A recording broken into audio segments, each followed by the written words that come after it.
तो पिछले वाले वीडियो में कक्षा 8 के 5वें पार्ट के में हम 3 वीडियो देख चुके थे, 3 पैराग्राफ्स का अर्थ कर चुके थे। कांटे को कांटे से निकाला जाता है, पार्ट का नाम है।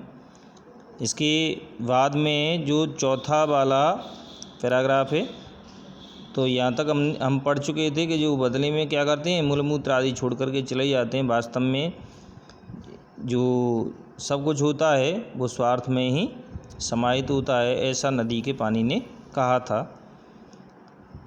तो अब वह जो चंचल नाम का जो शिकारी है वो क्या करता है, चंचल वृक्षम उपगम्य अपरक्षत।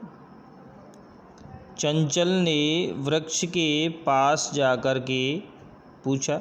अब चंचल है वो क्या, नदी के पास, नदी के जल के पास से निकल करके अब वो कहाँ पहुँच गया है, वृक्ष के पास में। तो चंचल ने वृक्ष के पास जाकर के पूछा,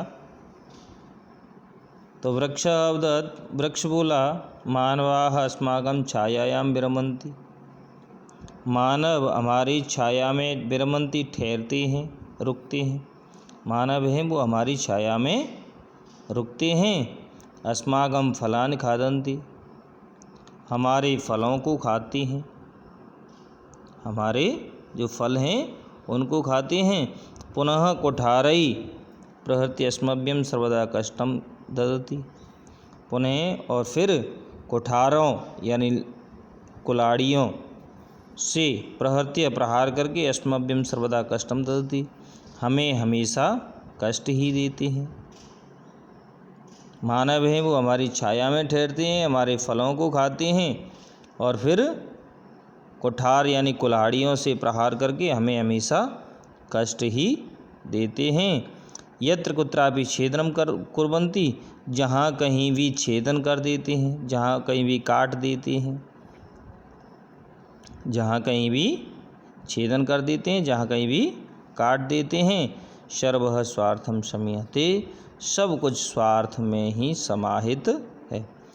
यानी वृक्ष ने ये कहा कि सब कुछ स्वार्थ में ही होता है।